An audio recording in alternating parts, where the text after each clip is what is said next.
The Scott Jennings Show is proudly sponsored by Lear Capital. Since 1997, Lear has helped Americans protect their retirement accounts and savings with physical gold and silver. With thousands of five-star reviews and $3 billion in transactions, Lear is who I trust to help me buy gold and silver. Visit LearScott.com. The voice of free speech. The truth delivered. Common sense for the American people. Welcome to the Scott Jennings Show. President Trump descends on Kentucky and wades into a hot congressional primary. Iran's Navy is destroyed, and we're awaiting the world's largest ever oil reserve release. We'll have the latest on Epic Fury. Core inflation hit its lowest number in 5 years. We have the stats. And the left is losing its mind over steak and lobster for the troops. It is Wednesday, March the 12th. Common sense for the American people. This is Scott Jennings here on Salem. We broadcast live today from our nation's capital, and we begin with the news. President Trump landed in Kentucky last night, smack dab in the middle of one of the hottest congressional primaries in America.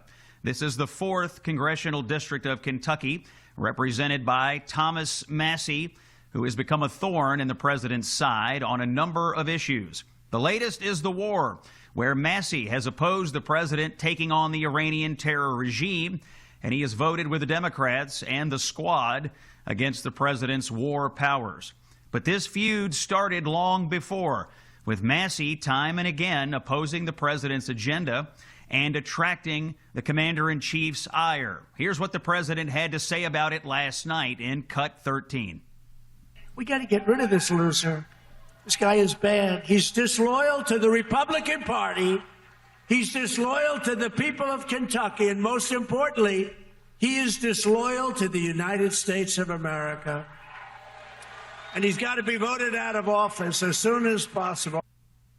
Unsubtle words from the president about Massie. Now, the president here has endorsed an opponent for Massie, a veteran and a farmer named Ed Galrine, who also appeared at the rally in northern Kentucky last night. Here's Galrine in Cut 14. I hope the fake news gets this. Tom Massie stands with the ladies of The View. Tom Massie stands with the ladies of The View. Mr. President, we stand with you. Fight, fight, fight! USA! USA! Now, our sources tell us this race is close, very close. Millions of dollars have been spent so far on both sides, and more is on the way, a lot more. I want you to listen to this latest ad running across the district from the Republican Jewish Coalition, assailing Massie's position on the war. Here's Cut 15. America is at war with a fanatical regime that seeks nuclear weapons. American hero Ed Galrine stands with President Trump, our country, and our military. Thomas Massie, he stands with Iran and radical leftists in Congress, opposing Trump, just like he did on the border and taxes. Now, Kentuckians have a choice: Galrine and Trump or Thomas Massie. The RJC Victory Fund is responsible for the content of this advertising. Now, the group running this ad has just put $3 million behind their campaign. What happens here in May? I don't know. But this is the first time Massie has ever faced the full wrath of Trump in a political campaign, and it is the first time he has faced an opponent with significant resources since he was first elected in 2012. Massie has had a strong brand heretofore among his voters in Kentucky, but this is a test like no other. We'll keep tabs on it for you as the race draws near. The primary is in May. Kentucky remains one of President Trump's best states. His support there, especially among Republicans, is rock solid. Now, let's get to the war in Iran, day 13 of Operation Epic Fury. The president says it's basically over. Listen to him last night, cut number 1. You just said it is a little excursion, and you said it is a war. So which one is it? Well, it's both. It's both. It's an excursion that will keep us out of a war, and the war is going to be I mean, for them it's a war. For us, it's turned out to be easier than we thought.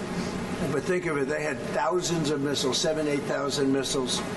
We got many of them before they got to launch. They have drones all over the place. We got many now. We're knocking out the drone plants, as you know, they're going fast. They started talking about mines, so we hit 28 mine chips as of this moment, 28. Like using the same weapon, the exact same weapon that we use against the drug dealers in the water. We have, as an example, we had tremendous drugs pouring in through the water, through the sea, and now we have almost none. It's down 97% through water. Now we'll do it through land. The land is easier than water. For the United States military and our partners in Israel, this has been a crushing success. The Iranian Navy is destroyed. Their mine-laying ships, 28 of them, have been destroyed. The supreme leader is dead. The military command structure in shambles. Missiles and drone capabilities severely, massively degraded. And their ability to build a nuclear weapon, well, it's been set back by years, if not decades. For 47 years, folks, 47 years, Iran has been at war with America and all of Western civilization. They have threatened the Strait of Hormuz. They have funded terrorism from Beirut to Buenos Aires. They have chanted death to America while building the missiles to try and make it happen. And for 47 years, every president has kicked the can. But not this one, and not anymore. My advice, don't stop short, Mr. President. Finish them off once and for all. Iran's new leader, the son of the old one, says Iran will continue to attack vessels in the Gulf and keep the Strait of Hormuz closed. So there is still work to be done here against these fanatics. Let's talk about the economy. Good news to report. First, the Bureau of Labor Statistics has released the February inflation numbers. Core CPI, which is a statistic that is important. It does strip out food and energy. It came in at 2.5%. Let's listen to cut number 7. If we strip out food and energy and come up with the core expected up 0.2, that's exactly where it comes out, up 0.2. Here we go with the year-over-year numbers. And zero progress, but not losing any ground. It remains at 2.4 on year-over-year headline. 2.4 really is, to find a lower number, you're going back to April of last year at 2.3. To find a higher number, you're at December of last year at 2.7. Just to give you some context there. Now, in my opinion, the most important number, year-over-year core, remains at 2.5%. Lowest core CPI since March 2021. That was before the Biden inflation bomb went off. And the International Energy Agency, of which 32 countries take part, they have agreed unanimously to release 400 million barrels of oil from their collective strategic reserves. That'll be the largest coordinated oil release in history. And for those complaining about the U.S. strategic reserves being less than full, remember this, Republicans tried to fill it in 2020 when oil was $20 a barrel. Democrats blocked it, and they bragged about it. And the last release came in 2022 when Biden released oil ahead of the midterm to influence the outcome of the election. He never refilled it afterward either. In the Senate this morning, Republican leader John Thune announced the Save America Act will be put on the floor very soon. This is the bill requiring voter ID and proof of citizenship to participate in our elections. Here's Thune in cut number 12. Mr. President, I can't guarantee an outcome on this legislation, but I can guarantee that we are going to put Democrats on the record, that they will be forced to defend their outrageous positions on these issues and explain to the American people why common sense and the Democratic Party have parted ways. Now, my sources are telling me that this is unlikely to pass. The votes are not there to change the filibuster rules, but the debate will be had, and Democrats will go on the record, again, on the wrong side of another 80-20 issue. Let's get some news about aches and pains, folks. Since discovering Relief Factor last summer, it has been a revelation in the Jennings household. I can tell you from personal experience and from my father's experience, it is really making a difference. If you have daily aches and pains, it does make a difference. However, there's something new going on here. Relief Factor is always trying to improve the product, and they have made their formula even better. They have added a premium black pepper extract because it helps your body absorb the high-quality key ingredients more efficiently. In simple terms, it helps your body get even more benefit from Relief Factor that you're already taking. That really matters. So if you're going to take something daily, you want your body to use it as best it can. If you've been listening to me talk about Relief Factor for a while, maybe, hey, this is your moment. Or if you're already taking Relief Factor, now you're getting an enhanced formula designed to make it work even better. My advice is to start with the 3-week quick start plan. It's just $19.95. You do it by visiting relieffactor.com or by calling 1-800-4RELIEF. Ask yourself, how will it feel to be out of pain? You might get the answers from Relief Factor. When we come back, Democrats and the brainless morons in the leftist media are losing their minds over the Pentagon feeding our troops steak and lobster. You will not believe it. Stay with us for the details here on Salem. Don't go anywhere. Hey, it's Scott, and I'm so excited to welcome Crowd Health as a new partner to the Scott Jennings Show. For several years, I'm hearing more people voicing frustration with traditional health insurance. Bad incentives baked into Obamacare have sent costs soaring. The rules are a maze of jargon, and people feel stuck. That's why I want to tell you about my new partner, Crowd Health. Crowd Health isn't insurance. It's a community that cuts out the middleman to help one another fund medical expenses, giving you more freedom, fewer surprises, and greater control over your healthcare choices. And when it comes to cost, members are spending hundreds less per month compared to traditional insurance. Right now, you can get started for just $99 per month for your first 3 months when you use the code SCOTT. Go to joincrowdhealth.com. That's joincrowdhealth.com and use code SCOTT. Again, joincrowdhealth.com, code SCOTT. Quick reminder, Crowd Health is not insurance. You can opt out, take your power back, and that is how we win. You've heard the narratives. Now get the truth. It's the Scott Jennings Show.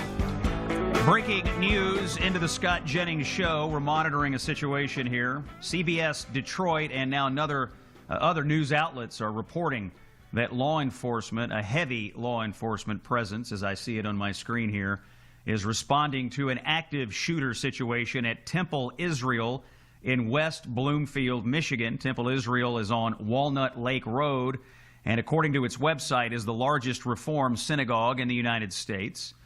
You have West Bloomfield Police, the Oakland County Sheriff, and Michigan State Police all on the scene. But again, it is an active shooter situation at a Jewish synagogue in West Bloomfield, Michigan. We'll keep tabs on it throughout the show. All right, moving on now, and we have to talk about what happened on CNN last night and what is happening all over left-wing media today. There is a report out from a watchdog group called Open the Books showing that the Pentagon spent a bunch of money on food in September. Lobster tail, ribeye steak, king crab, ice cream, the usual end of fiscal year spending that happens under every administration. This is how the federal budget works. The food, by the way, is for the roughly 2 million troops stationed at bases all over the world. And specifically, the steak and lobster is for the troops who are currently at war in the Middle East. But my dear friend and fellow CNN contributor Paul Begala and I were debating on CNN about this last night, and he went on television and with a straight face said that Secretary of War Pete Hegseth had bought millions of dollars worth of lobster to eat himself. You have to take a listen to cut number 9. He has spent $15 million in 1 month for ribeye steak, $6.9 million for lobster tail, $225 million for furniture. He spent more in the month of September than most countries on earth spend in their defense. Paul, do you believe himself? Lobster tails? Do you believe while our troops are eating MREs? No. Do you believe the Secretary of Defense is personally eating all the lobster? Well, he can't eat 16. Troops. Oh, really? The troops are getting lobster frequently in theater. Oh my God! Troops who are going to war. Oh my God! Great meal. You know that. They're getting lobster. You are so full of it. Over this. You're going to get killed over this. Internet, do something. Okay, you heard me there saying, Internet, do something. And within 45 minutes, the internet, and specifically the X platform, had in fact done something. Here's the truth about this story. The steak and the lobster are routinely served to the troops, especially troops who are in the theater of war. And numerous videos today have popped up showing troops eating steak and lobster. Now, Paul Begala is hardly the only Democrat who has gone out in the media and made an absolute fool of himself on this story. You've had everybody from late-night comedians like Jimmy Kimmel and Stephen Colbert and Seth Meyers. You've had members of Congress, people who ought to know better, by the way. They know how this works. You've had every Democrat pundit, all the usual moronic talking heads tweeting and posting about this all day long. They want you to believe that the Secretary of War bought millions of dollars of lobsters and steaks and personally consumed it himself. That is their talking point, if you can believe it. That is the best the left can do today. But if you spent more than 3 or 4 seconds on Google or Free Spoke or any other search engine, you would find out that it is a long-standing military tradition to feed our troops steak and lobster. There are a number of veterans who've taken to the social media platforms today to report how they, in fact, ate steak and lobster and crab legs. There are a number of troops who are in theater now who have posted videos of their own steak and lobster meals. What are we to conclude from all this? Well, first of all, the left, the media left, the political left, the left in general, is extraordinarily dishonest, cynical, and partisan. They think you're too stupid to know that it is long-standing military tradition to feed the troops. Number 2, this shows you the extreme disconnect between the left and the Democratic Party and our military. It is amazing that 13 days into a war, you see people rooting for America to lose, rooting for bad outcomes, and now they have moved to the talking point that we should not be feeding our troops steak and lobster, the people putting their lives on the line, because we need a political talking point. It's absolutely outrageous. It is dishonest. It is cynical partisanship at its worst. And it shows the absolute brainless depravity of the American left right now as they rage against anything that has to do with Donald Trump. We'll take a break. More news and information after this. It's Scott Jennings on Salem. Stay with us. Hey, it's Scott Jennings. You know, I've been thinking about universities. In most cases, they're kind of a bad deal. 6 figures of debt for a bachelor's degree that signals less every year. 4 years spent navigating ideological rules instead of learning how to think. Grades are inflated, standards are lowered, dissent is punished. We call it higher education, but it's mostly expensive daycare with a credential attached. The University of Austin, also known as UATX, however, is different. Admissions at UATX are based on test scores alone. No essays, no resumes, nobody cares who your parents know. If you're smart enough, you are in. UATX students turned down Chicago. They fled Barnard to complete a demanding great books core, including Aristotle, Shakespeare, de Tocqueville, alongside real math, science, economics, and AI. Classes are small. Professors actually know your name. Grades aren't padded. Excellence is measured and rewarded. From day one, students work directly with top founders, investors, and institutions, building companies, doing serious research, and landing real internships. And here's the part that changes everything. There is no tuition. Let me repeat, no tuition. Thanks to private donors, every UATX student graduates debt-free. That means when you come out, you're free to take risks, start companies, and build a life instead of paying off loans for years. If you want an empty credential, well, look elsewhere. If you want a serious education that actually prepares you to lead, I want you to apply to the University of Austin. Visit uaustin.org. That's UAUSTIN.org Do it today. When he's not in the Oval Office or owning the libs on CNN, he's here with us. It's the Scott Jennings Show. It is Thursday, March the 12th, Common Sense for the American People, and we are tracking breaking news I reported to you just a moment ago. In West Bloomfield, Michigan, there is an enormous police presence. We're seeing video now. All sorts of police and emergency agencies are responding to a synagogue in West Bloomfield, Michigan. It seems that an active shooter situation is underway. It seems now that reports are a car was driven into a building at this synagogue, and that this synagogue does have a school. We don't know anything about injuries at the moment. We don't know much beyond what I have told you, other than this is happening in West Bloomfield. And if you look at what's happening, you see just a crushing police presence of response that ought to tell us something. We'll keep tabs on this story and bring you details as they come in, but we'll pray for the folks at the synagogue there in West Bloomfield, Michigan. Joining me now to discuss what's going on in Iran, one of the founders of an organization called the Foundation for the Defense of Democracies, and the current president. His name is Cliff May, and we're going to talk about the war and some of his personal insights into this conflict. Cliff was actually in Iran when this all started 47 years ago. Cliff, welcome back into the Scott Jennings Show. Great to be with you. I'm a huge admirer of yours, Scott. Well, we're grateful for you and other folks affiliated with the Foundation for Defense of Democracies. They've offered their expertise on the show, and we're glad to have your experts anytime. I do want to start with this steak and lobster story. It's tied up in the war, of course. You heard me reporting on this a few minutes ago. The Democrats and the left and the media have decided that Pete Hegseth was wrong to keep up this military tradition of feeding the troops well as they are in the theater of combat. You've been watching this unfold. What are your thoughts? Well, I heard your arguments, and I got to say that the idea that there's a scandal over steak and lobster is a nothing burger. Good. I also want to say, my father served in the South Pacific during World War II. My son was a Ranger-tabbed paratrooper.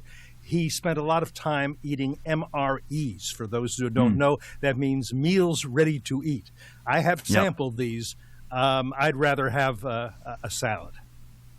If you just go on the internet and look up articles about this, there's lots of reporting about how we routinely feed the troops steak and lobster on certain days.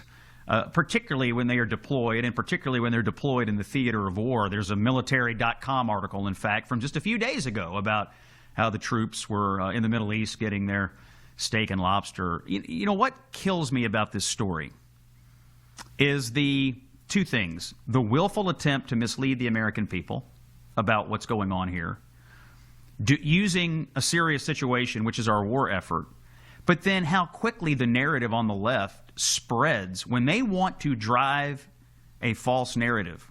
They can do it almost instantly. And you see the narrative begins, and every politician, every late night host, every pundit, everybody who is a mouthpiece for the left, they salute, they get on it without question. They don't even stop to think about whether they're making fools out of themselves, which is what happened to me with my debating partner last night on CNN. You sort of have to marvel at the ruthless dishonesty that they deploy on stories like this, Cliff. The ruthless dishonesty and the extraordinary organizational abilities from a communications perspective to say this can be the scandal of the day, this can be how we bring disrepute to the effort to defang an enemy of the United States. And that has been an enemy for 47 years. And I'm glad you brought that up, because I'm also hearing a lot of left pundits and left politicians continue to say things like, well, you know, we've got no idea why we're fighting Iran. We've heard no rationale about why Iran might be a problem. We don't even really know what we're doing over there, which, again, is also extraordinarily dishonest on two fronts. The President, Secretary of State, Secretary of War have all been very clear about what we're doing. But number two, and as you well know, because you were there as a young reporter, We've been at war, essentially, with Iran for 47 years because they've been at war with us. Tell us about your experience there. Well, yes, to your point specifically, death to America began to be shouted really at the end of 1978, but certainly in 1979. In January, the Shah left. In February 1st, I believe it was, the Ayatollah Ruhollah Khomeini returned to Iran. I came there a few days later. Death to America is a declaration of war. Think about it. Now, the first act of war, I would say, came later in 1979. That would be in November, when our embassy in Tehran was seized and our diplomats were taken hostage and held for 444 days. That is an act of war. It was not the last act of war. Another one followed 4 years later, 1983, in Beirut, when this regime orchestrated the slaughter of several hundred American peacekeepers. There have been acts of war continually over that time. This regime armed, instructed, and funded Shia militias during the war in Iraq, killing over 600 American military personnel. More than 1,000 people have been killed. They've attempted assassinations and succeeded in some cases, and kidnappings in Europe and America.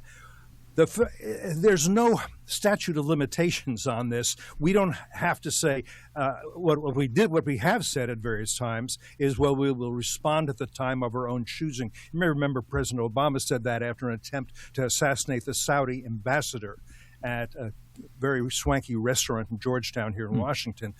In other words, Iran, the Islamic Republic of Iran, not the people of Iran, had declared a war, have been waging a war for years. We are now responding to it in an effective way for the first time. And I'll just mention one more thing, Scott, here. Yep. Presidents from George W. Bush, Barack Obama, they've all said this regime cannot have nuclear weapons. None of them have done anything to prevent that. The JCPOA, the Joint Comprehensive Plan of Action, which was not a plan, it was not comprehensive, it involved no action, of President Obama, the Iran nuclear deal, would not have prevented the development, the acquisition of nuclear weapons. At most, it would have delayed that until President Obama was out of office. In other words, kicking the can, and supplied billions and billions of dollars to the regime to use to fund its terrorist proxies, including Hezbollah, the Houthis, Palestinian Islamic Jihad, and Hamas. That voice you're hearing, Cliff May, he's the head of the Foundation for Defense of Democracies. Cliff, let's get caught up here on the news of the day in this war. 13 days in, there's no doubt the U.S. military and the Israeli military have had amazing success. We are dealing with this issue in the Gulf there in the Strait of Hormuz. The new leader of Iran says that the attacks in the Strait of Hormuz will continue. Actually, let's listen to this. The president talked a little bit about this yesterday when he was in Kentucky, because Iran is now saying they're going to put mines out there to try to further target vessels going through the strait. Here's the president in cut number 3. They started talking about mines, so we hit 28 mine ships as of this moment, 28. Using the same weapon, the exact same weapon that we use against the drug dealers in the water. Cliff, talk to us about the Strait of Hormuz. Talk to us about the mines. And, the way the average American is going to feel this is, of course, in the disruption of oil logistics that flow through there. What are your thoughts? Absolutely right. So this is enormously consequential. The president is doing what he can to stop the mining of the Strait of Hormuz, which is an international waterway. Freedom of the seas is one of the oldest of international laws. Either the U.S. enforces it or nobody does. If we allow, at the end of this exercise, for this regime to exist and to have control of that waterway, that will be a very bad thing. They'll say when ships can go through and when ships can't go through, kind of like what the Houthis have done for the Arabian Sea and the Suez Canal and that strait there called the Bab el-Mandab. If the U.S. has control of the Strait of Hormuz at the end of this exercise, that will be hugely important. We can say, properly so, we are enforcing freedom of the seas to keep this open, to make sure the international economy is good. By the way, Xi Jinping and Beijing will understand what that means. The oil he depends on, it's not oil for America. That we don't depend on oil coming through that. The oil he depends on his good relations with the U.S. Hugely important. Now, you need to get rid of the missiles. You need to get rid of the drones. You need to get rid of the various ships that drop mines. They can drop mines off dhows too, but that tends to close the strait entirely. What they're trying to do now is let ships go through with oil for China, but not for anybody else. We should control the Strait of Hormuz at the end of this exercise. It's worth $3.50 gasoline for a few weeks to do that. Cliff May with the Foundation for Defense of Democracy. They'll give you the last word on this. I think the average American is looking at this and saying, yeah, I get it. The Iranians are bad. And I get it that we can't permit them to have these offensive weapons and nuclear missiles. But I need to hear how we are going to end this and what is the definition of victory here. In your mind, how should the president define that? When should he tell the American people that we have met our objectives? Well, he can say at the point at which this regime is defanged, has no offensive military capabilities, no defensive military capabilities, doesn't need those, has no enemies if it doesn't threaten its neighbors. He could say it then. I'd rather he go further. That's hard, I understand, for all kinds of reasons, whether it's, as you say, Democrats saying, yes, but what a scandal, lobster and steak has gone to our troops, or whether the price of gasoline is $3.50 a gallon on average. But I would like to see this regime decisively defeated. When you don't decisively defeat a regime, then the war continues. That's the way you get endless wars. When you allow your enemy to get up off the mat, go back to his corner, get a drink of water, wash up, and come back and fight you again. We had unconditional surrender in World War II. Germany and Japan became our allies. We had an armistice with the North Koreans. That meant that war never ended. We still have troops in South Korea, 28,000 currently, and they now have, because of diplomatic failures by President Clinton and others, nuclear weapons and increasingly sophisticated missiles to deliver them. That's the problem. Cliff May, Foundation for Defense of Democracies, thanks for joining us. We're going to continue to draw upon your expertise and the expertise of the excellent team you have at the FDD. We're going to continue following this breaking news here on the Scott Jennings Show. It is in West Bloomfield, Michigan. Police are calling it an active situation. A car crashed into the Temple Israel in West Bloomfield, Michigan. It's the largest Reform synagogue in the United States. There is a school at this synagogue. There's also reports that the car has caught fire. There's a massive police presence. Some are calling this active shooter. The details are obviously still coming in and perhaps changing by the minute. Here at the Scott Jennings Show, we're going to continue tracking this story for you for the rest of the day. We don't have any information yet on anyone who's been injured or what is happening inside this building or inside this temple or even inside the school. I am looking at images right now. I see smoke billowing from the top of a building, so we'll pray for the people who are inside. A quick word, and we're going to talk to the head of the IFCJ here in just a moment, the International Fellowship of Christians and Jews. They're helping out in the Holy Land as Operation Epic Fury rages on. They're supporting Israel's most vulnerable, the sick, the elderly, the children, and the families. They depend on the fellowship at times like these when they are under threat. If you would like to join them in prayerful support, go to supportifcj.org, supportifcj.org. Yale Eckstein with the fellowship is coming up next, an important conversation you don't want to miss here on the Scott Jennings Show. You know, gold and silver recently soared to record highs and then pulled back. So are precious metals still a good buy? Many Wall Street experts predict higher prices ahead. Why? Well, because we still have trillions in national debt, a declining dollar, and inflation that keeps shrinking our savings. Even with corrections along the way, gold remains a historical hedge for wealth protection. That's why Morgan Stanley's chief investment officer ditched the 60-40 stocks and bonds portfolio and is recommending up to 20% in precious metals. They're getting educated, and you should too. Call Lear Capital at 1-800-880-2424 for your free gold investment kit and learn how you could qualify for up to $20,000 in bonus gold. Lear Capital has over $3 billion in transactions and thousands of five-star reviews. Call 1-800-880-2424, 1-800-880-2424, or visit learscott.com. The very definition of never back down. Here's Scott Jennings. It is Thursday, March the 12th. Breaking news here on the Scott Jennings Show. The Jewish Federation of Detroit is asking all Jewish organizations to go into lockdown protocol. FBI personnel now on the scene with other police agencies in Michigan responding to the apparent vehicle ramming and active shooter situation at the Temple Israel Synagogue in West Bloomfield Township, Michigan.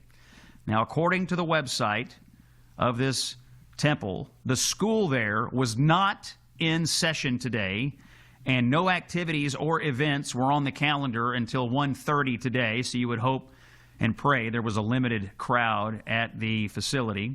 The Temple Israel's website says it is the largest Reform synagogue in the nation. But based on the images we're seeing right now, a car rammed into a building. It's also being called an active shooter situation. We see some smoke coming out of a building, and we see a massive police presence here at the Temple Israel in West Bloomfield Township, Michigan. We're going to keep an eye on this story for the rest of the afternoon. My next guest here on the show, the president and global CEO of a company that you often hear us talking about here on the show, the International Fellowship of Christians and Jews, an important organization that does amazing work around the globe. I'd like to welcome into the Scott Jennings Show, Yael Eckstein. She is the president and global CEO of the IFCJ, our great partners here at Salem and at the Scott Jennings Show. Yael, welcome in, and we're glad to have you today. Thank you so much, Scott. Thank you for having me. Well, thank you for this, and as you know, we talk about you often here on the show. Tell us what is going on in the Holy Land right now with the people that you support. You all provide all sorts of aid, critical aid to people, but kind of give us an idea of what you're doing and what IFCJ personnel are seeing in Israel as Operation Epic Fury continues. Well, we've been on the ground since this war began almost 2 weeks ago in every single city. And it's unique what's happening the past 2 weeks because I don't think there's anyone in the entire country of Israel who isn't affected by this. We've had Iran launch ballistic missiles at Israel and drones, and Hezbollah join yesterday.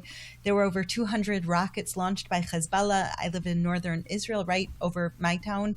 And so there's no one that's not affected. And so what we do at the fellowship is we look at the people who would otherwise not have the care that they need, that they feel forgotten and neglected. And what we're seeing now is that it's the elderly who are suffering the most. We heard that there were a lot of caregivers who aren't showing up to these elderly homes since the war began. So for 2 weeks, I haven't had anyone to do shopping for them or to cook for them. And I've been on the field. I went to a woman's house, 92 years old, and her caregiver hasn't shown up. Her windows were cracked from rocket attacks. And when I came in, she started crying from joy. And I brought her the food and prepared meals and food boxes. And as I was unpacking these food boxes, a siren went off that this is the reality. All of us here are putting ourselves in danger to let the people of Israel know that they're not alone. And for our audience around the United States, in order to help this effort, supportifcj.org. That is the website, supportifcj.org. We have people in Israel right now, and as you mentioned, elderly, vulnerable, sick, children, people with young children.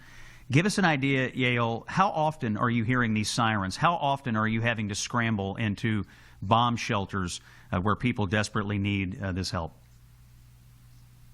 Well, I am one of the really lucky ones. I feel so blessed that I have a shelter in my home. I have 4 children, and last night we had 4 sirens throughout the night, which means we try to go to sleep and the air sirens start blaring and our phone starts beeping and we have 60 seconds to make it into the shelter, to get our kids and make it to safety.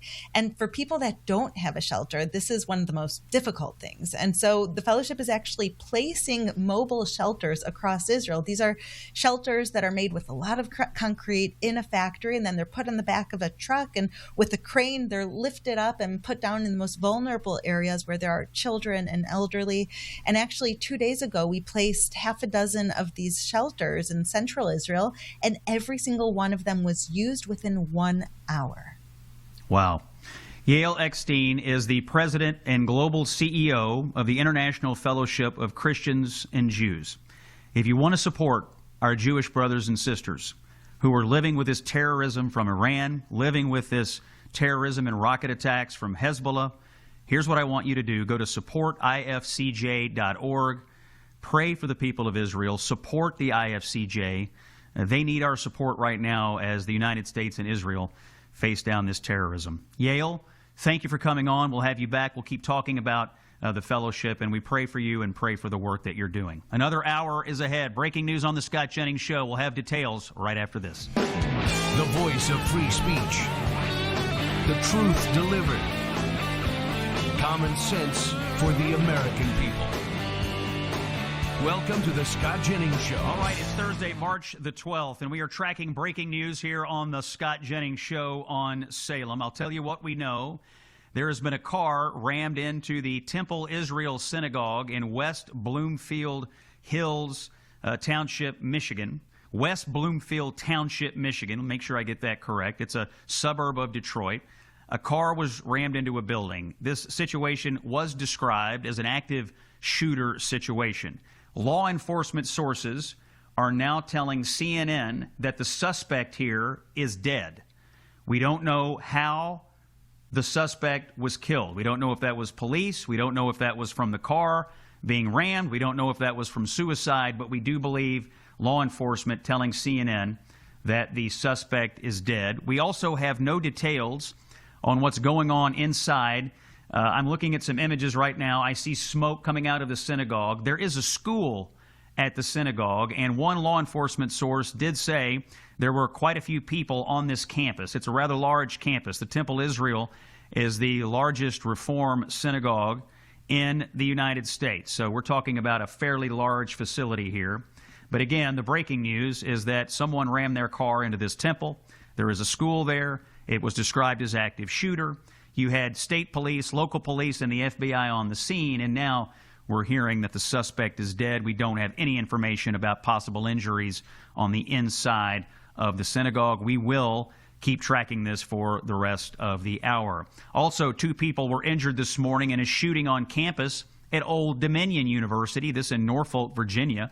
The shooting took place shortly before 10:49 a.m. A gunman opened fire in Constant Hall, which has classrooms and lecture halls. We don't know who the injured parties are, but we do know that the shooter was neutralized by the police, and we know the gunman in Norfolk there is dead. A scary scene on campus at Old Dominion University this morning. And one bit of legislative news, a moment of bipartisanship in the Senate this morning. On an 89-10 vote, a housing bill has passed the Senate. It was sponsored by Elizabeth Warren and Senator Tim Scott. The bill aims to boost housing supply and prevent Wall Street from buying up single-family homes. So this goes over to the House for action, but we did see some bipartisanship in the United States Senate this morning. New analysis from the Congressional Budget Office has found a lot of spending, massive amount of spending on gender treatments and surgeries for minors over a 5-year period. And returning to the Scott Jennings Show today, our friend and intrepid reporter Ben Ryan is here. You can find all of Ben's writing on his Substack, and I encourage you to visit it and subscribe at benryan.substack.com. Ben, you are looking at this Congressional Budget Office analysis on the Children's Health Insurance Program. Tell us what you have found out about these numbers. I think the data is rather shocking. Right. Thanks for having me, Scott. So it's CHIP, Children's Health Insurance Program, as well as Medicaid. The Congressional Budget Office found in a recently released report that over a 5-year period ending in 2023, that the government spent $135 million in taxpayer funds on gender transition treatments and surgeries for minors. That includes puberty blockers, prostate hormones, and surgeries which are largely mastectomies in minors. Yeah, this sounds, over $100 million. And so this is taking place between 2019 and 2023. What does this data tell you about how common these treatments were among minors on Medicaid during this period? Right. One thing to note is that puberty blockers themselves were extremely expensive. So that's the bulk of the spending that we see here. This report didn't give actual numbers, it gave rates. So, for example, over an average of this 5-year period, about 1.4 per 1,000 17-year-old biological girls were taking testosterone by that age. And the rate was about half that for biological males taking estrogen. Now, similarly, a nonprofit advocacy group called Do No Harm, which opposes these types of treatment, they did an analysis that came out in October of 2024, and they found very similar patterns of what ages these children were using these drugs, puberty blockers versus cross-sex hormones. And they estimated that $120 million had been spent by private insurers during that same 5-year period, and that 14,000 minors had received either these treatments, surgeries, or both.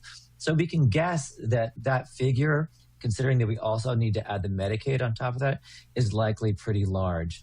And one thing I really want to point out is that it looked like puberty blocker rates were pretty low across the age range from 9 to 17 that they analyzed, because puberty can start as young as 9. But where we really saw usage swoop up was around the age of 14 for natal girls and 15 for biological boys. So what this suggests is that the narrative that you always hear about these treatments is that they're there to prevent the wrong puberty is really largely misplaced. It's really only a fraction of minors who get these drugs who are getting them at the immediate onset of puberty. The most common minors who receive these treatments are natal girls who start them at the end of or after they've finished puberty. So really that changes the frame of the question is, so what is exactly the rush if you've already completed puberty anyway? I know some of the people who've looked at your reporting here, Ben, were sort of shocked at the number of double mastectomies among teenage girls. Yes. Tell us what the data says about how common that particular kind of surgery had become. It's a lot less common than receiving these drugs, maybe a tenth as common. But Lior Sapir, who studies pediatric gender medicine at the Manhattan Institute, he's done a non-peer-reviewed analysis, and he found that about 1,000 natal girls per year were getting mastectomies for a gender transition during recent years. Now, after about 2024, state bans started to come in place. 27 states have banned these practices, and the Supreme Court validated those bans, found they were not unconstitutional in 2025. So now about half the country has banned this, and the Trump administration is going full bore to attack this industry in the remaining blue states and is threatening many hospitals with revoking all of their Medicaid funding. So a lot of the big clinics are starting to close. We're seeing in New York State, Mount Sinai, NYU Langone, but then Tish James, who's the state AG, Attorney General, she's threatened to sue those hospitals. So they're really in a pickle about whether they're supposed to obey the state AG, who they probably side with, or the threats from the Trump administration. And Ben, at a policy level, we've seen some of the large medical organizations in the United States begin to move away from this, begin to change their posture, the plastic surgeons, the AMA. What can you tell us about that? I assume what you're going to find out here and what we'll know is that after 23, where this data set ends, and because of the changes you're mentioning, and now because of the other people moving away from this, other organizations, we're going to see a massive drop-off on this. You agree with that? Absolutely. We already started to see that in the Do No Harm data, that in 2023, in the blue states where these treatments were still legal, there was a drop-off pretty consistently from state to state. We don't know why. It could be a drop in demand, or it could be that physicians are concerned, for example, about lawsuits and becoming more cautious. And so as for the American Society of Plastic Surgeons, last month, they announced a long-awaited stance on surgeries for minors. They said that they are opposed to them, given the weakness of the evidence, and that practitioners should wait until youth are 19 years old. Now, 19 also happens to be the age that the Trump administration prefers for banning these treatments, or effectively banning them by threatening to withhold Medicaid funding. So that's an interesting parallel between those two figures, and whether or not there were politics involved. But right after the ASPS announced that policy and also said that they were concerned about the evidence base for these treatments, the American Medical Association said that they essentially agreed with the ASPS, and that it, in general, is better to defer until age 19. But as for all the other major medical associations, such as the American Academy of Pediatrics, they seem to be holding firm, at least at this time. Interesting. Well, we'll see what they do in the future. It seems like we're having a bit of a shift here on it, but not everybody has moved just yet. That voice you're hearing is Ben Ryan. He's one of the best reporters out there on this and other topics, and I highly encourage you to look for his writing on his Substack at benryan.substack.com. Ben, we appreciate always your fact-based reporting, your straightforward reporting, and we look forward to having you back on the Scott Jennings Show. Thanks a lot, Scott. All right. When we come back, we're going to continue to follow the breaking news out of Michigan. There was an attack on a synagogue in Michigan, and it appears the suspect is dead, and now law enforcement sources are telling CNN there have been no other injuries. Thank God. We're going to track this through the commercial break and come back with it. I do want to give you a quick word from Relief Factor. Since discovering Relief Factor in the Jennings household, the word is this: we like it, and it works. I'm going to tell you about my dad, no spring chicken, but he's hopping around like one, and it's because he thinks he's taking Relief Factor every single day. He's playing golf. He's enjoying his retirement. In fact, he and I are going to take a little trip together this weekend, and we'll talk about it, I'm sure, while we're on the road. But if you're having daily aches and pains, honestly, you have nothing to lose here. It's $19.95. They have this thing called the 3-week quick start. You try it. You see if it works for you. I think you'll like it. Here's how you do it. Go to relieffactor.com or call 1-800-4RELIEF.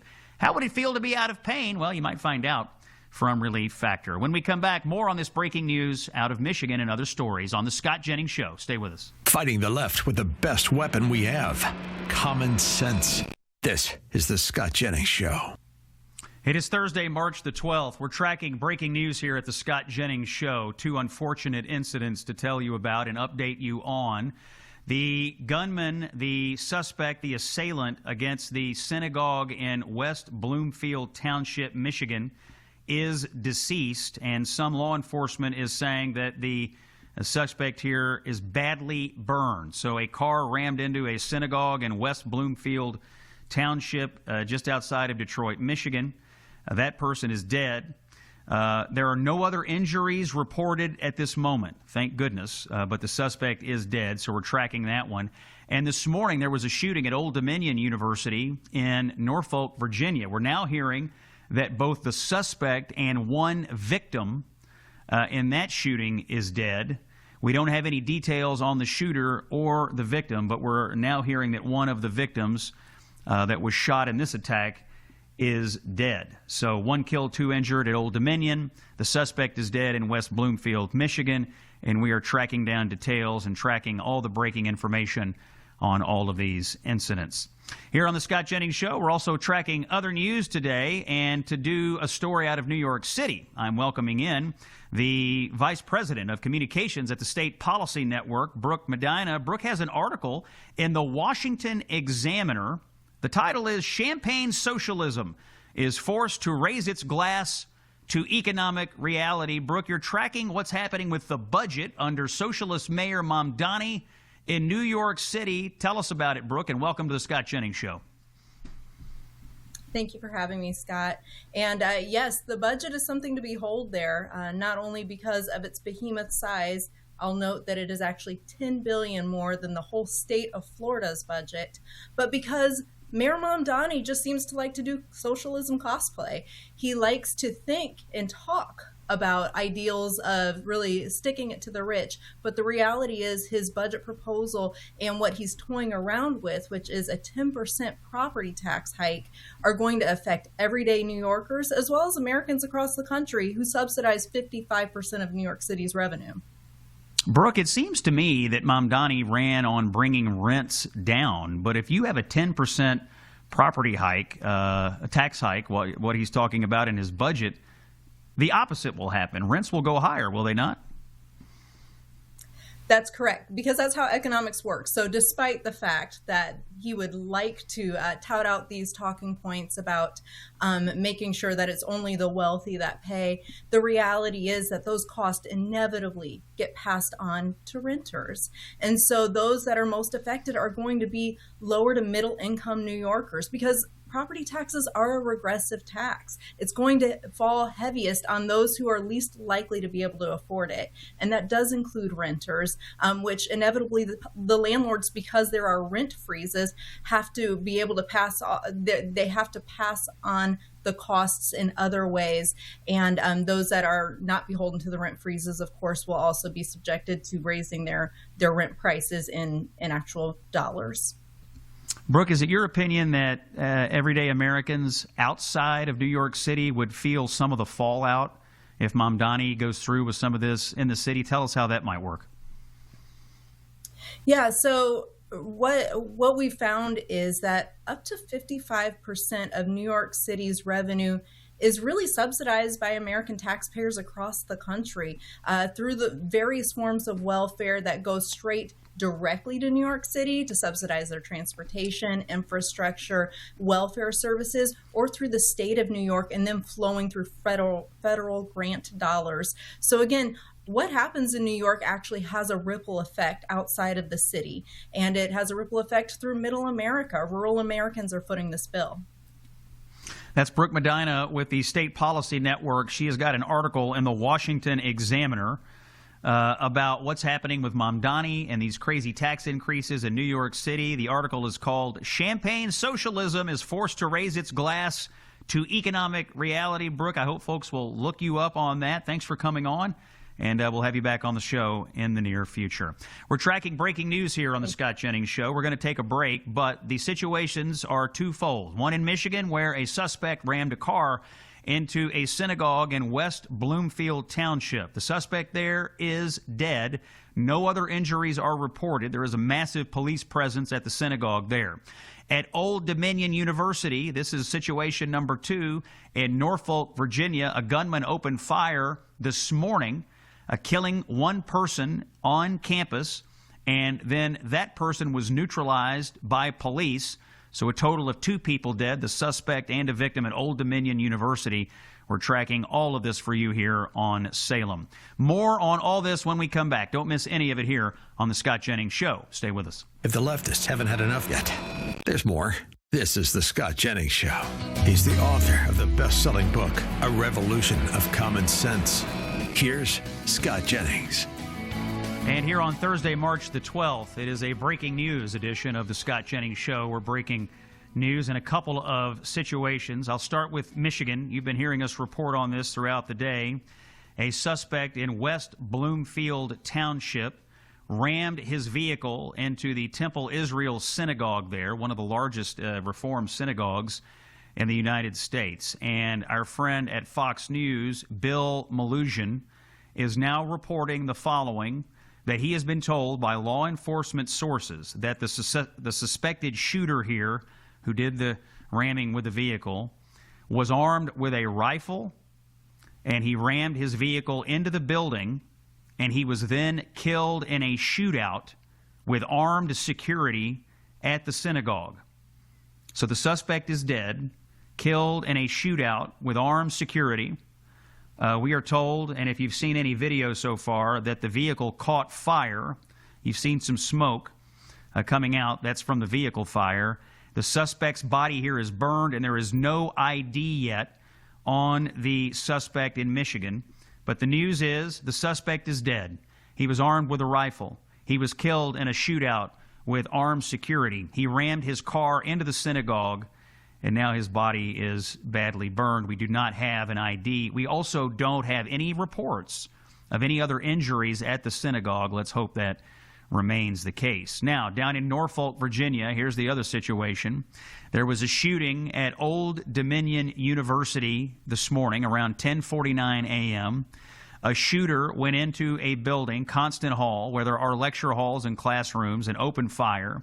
2 people were shot. One of those victims has died. So there is a deceased victim. Also deceased here is the shooter. I don't know how the shooter was killed, but the shooter is deceased.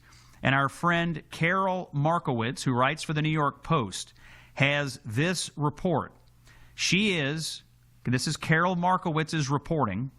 She says she is reliably informed that the alleged attacker at Old Dominion is Mohammed Jallow, and this is the same person who was previously convicted of supporting or providing support to ISIL or ISIS.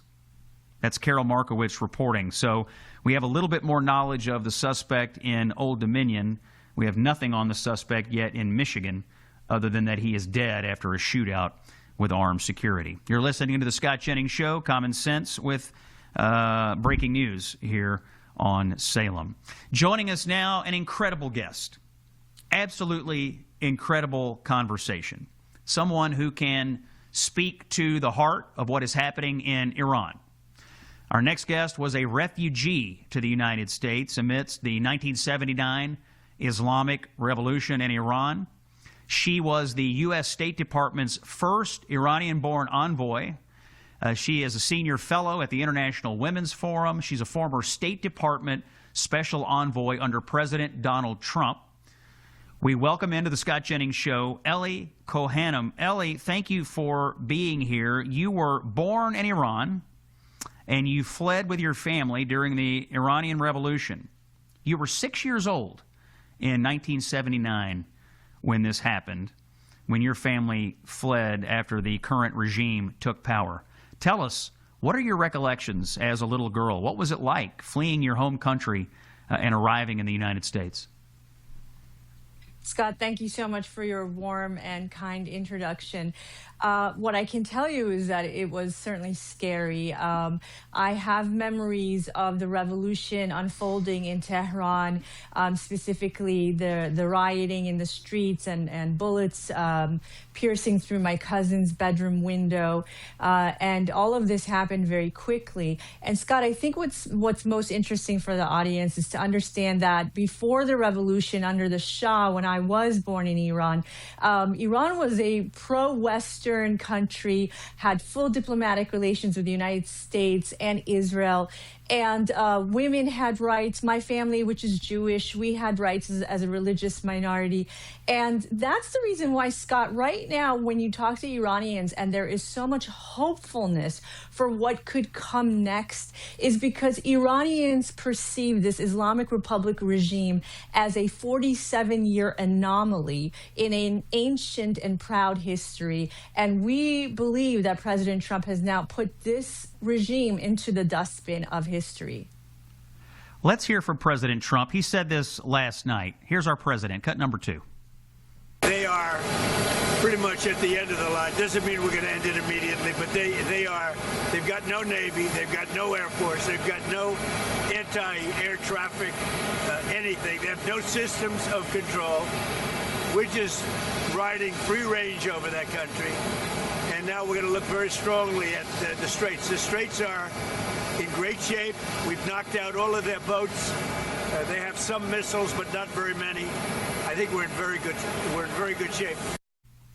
Ellie, you're a diplomat by trade. Obviously, we're all watching the military operation unfold here. Tell us about your feelings about what the United States and Israel are doing militarily, and also I'm interested in your views about what the people of Iran are going to do, because at the outset of this, the president said very clearly, I hope you rise up and take back your country, as you just suggested.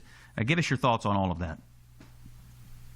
Well, first of all, on the military angle, I think that Operation Epic Fury has exceeded all expectations in terms of how our great military, the United States, the greatest in the world, has carried out this operation, and also in partnership with Israel. It's incredible to see the strength of that bilateral relationship as these two great militaries together have, accomplished so much of what the objectives were that we were told at the outset, which was,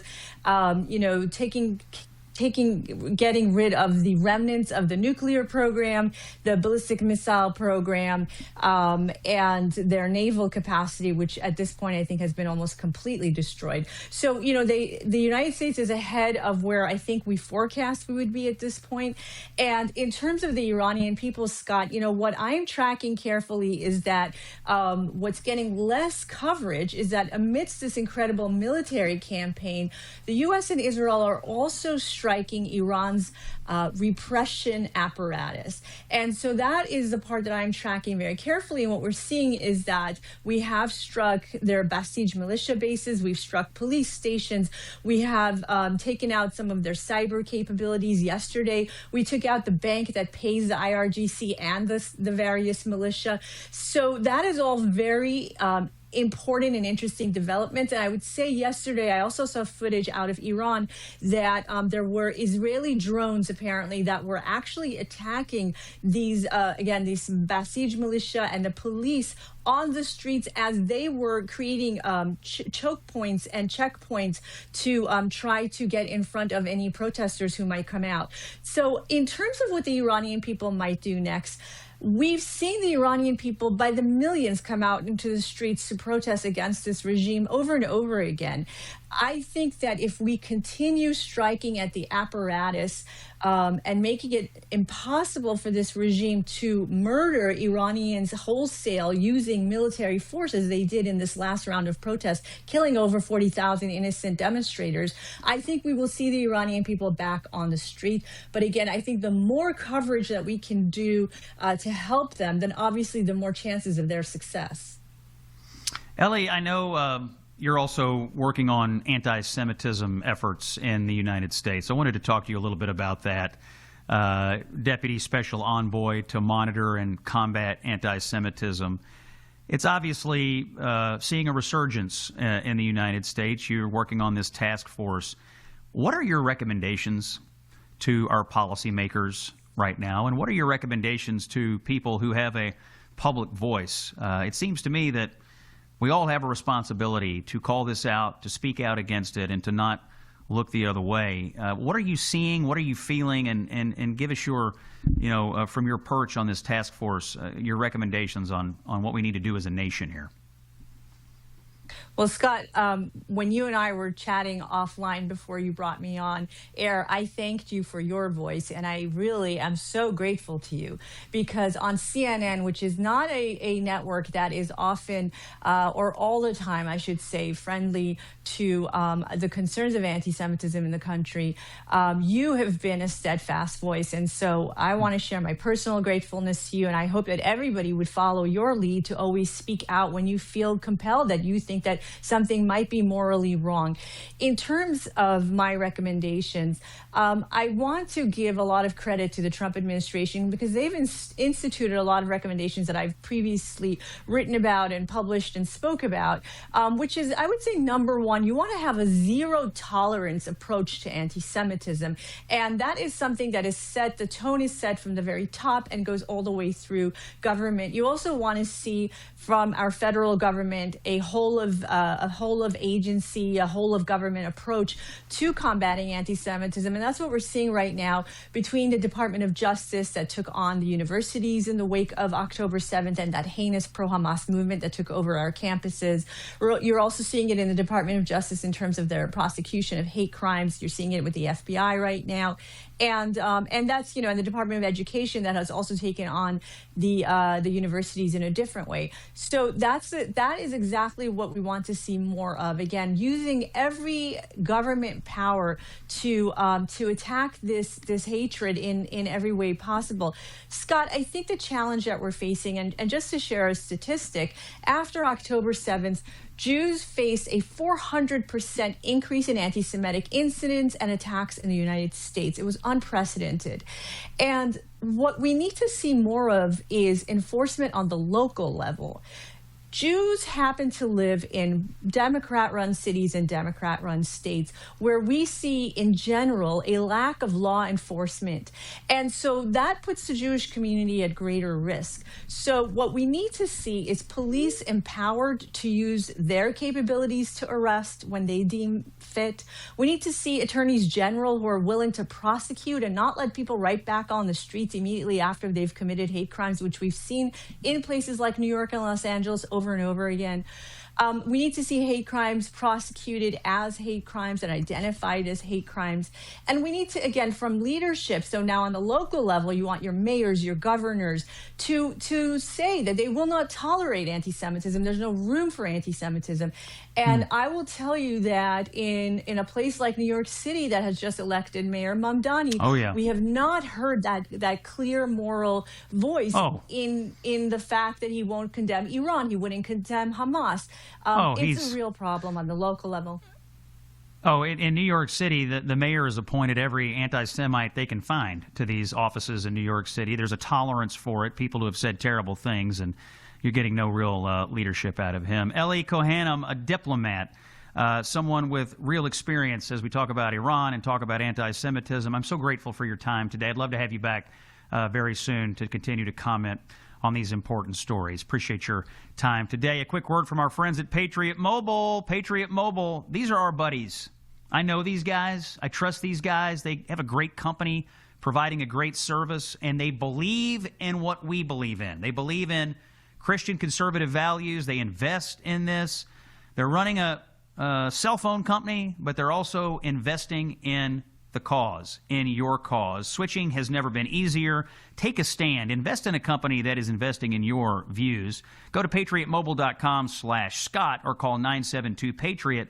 Use promo code Scott and get a free month. patriotmobile.com/Scott or 972-PATRIOT. Make the switch today. More on our breaking news when we come back. It's Scott Jennings on Salem. Stay with us. Straight talk without the bluster. When you positively need the truth, this is where you come. The Scott Jennings Show. Let's go down to Norfolk, Virginia. That is where you find the campus of Old Dominion University. I'm bringing into the Scott Jennings Show Carol Markowitz. She's with the New York Post. Carol, this morning we had around 10:49 a.m. Someone went onto campus, went into a building and opened fire. We have one victim who is dead. I think we have one other victim who is injured, and the shooter is dead, and you are breaking news right now with us. You have the identity of the shooter at Old Dominion. Carol Markowitz, what can you tell us? Hi, Scott. Thank you so much for having me on. So this was a story that really wasn't getting that much play. I actually have a friend who has 2 kids at Old Dominion, so when she posted about it this morning on Facebook, I started looking into it. The shooter's name, as I have it, is Mohammed Jallo. And what's interesting about him is that he has previously been convicted for giving information to ISIL, that's the name for ISIS, and he had been convicted of this, and he was in the Board of Prisons until 2024. He was released December 2024. He was arrested in 2016. So he had served some time for providing material support to a terrorist group. But now he allegedly was back on the streets and was able to carry out the Old Dominion shooting this morning. This is shocking information. The suspect here, as you're reporting, Mohammed Baylor Jallo. I'm looking at the press release from the Department of Justice from Tuesday, July 5th, 2016. Former Army National Guard member arrested for attempting to provide material support to ISIL, or as you point out, that's what is called ISIS. More commonly, he was convicted, and somehow he's out of jail, and now apparently at a campus, and he went into a place called Constant Hall. Do you know anything about that building? We had heard earlier that that's where classrooms and lecture halls are located. Yeah, there's not that much information about the Old Dominion shooting yet. I think they're just still on scene and figuring out what happened. But the fact that, I mean, I hate to say it this way, only 3 people were shot. It looks like it was 1 person is dead and 2 more were shot. Means that somehow the shooter was deactivated. So hopefully somebody was able to take him down, and I think that that's the story so far. I'll absolutely be updating as I hear anything else, but so far that's all the information out of Old Dominion. Carol Markowitz is with the New York Post. You can find her on the X platform. She's updating this with breaking information here at Carol, at Karol. Carol, we've got about 30 seconds here. We're obviously tracking this story. There's obviously an extremist at play at Old Dominion. We don't know who the suspect is in Michigan. We have seen a radical Islamic extremists throwing IEDs in New York City. We saw a radical Islamist in Austin, Texas. Are you worried? Are we undergoing the beginnings of an epidemic of radical Islamic violence in the United States? Well, absolutely, except I wouldn't say it's the beginning. I think that we're somewhere in the middle, hopefully, if not figuring out a way to get to the end, because this has been going on for so long. I'm from New York, and I remember 9/11 very well. This has been happening for some time. I think what we're doing in Iran is actually a reaction to that and not a new start to it. So, stay safe out there, be very vigilant, and keep your eyes open. Absolutely. That's Carol Markowitz from the New York Post. Thanks for being with us on the Scott Jennings Show today, Carol, and all of you who've been listening. Breaking news thank you, Carol. Breaking news in Michigan. The suspect is dead at the synagogue there. The suspect is dead in Norfolk, Virginia. We have the identity. You can find that online now. Appreciate your time today. Stay with Salem for all the breaking news. See you tomorrow.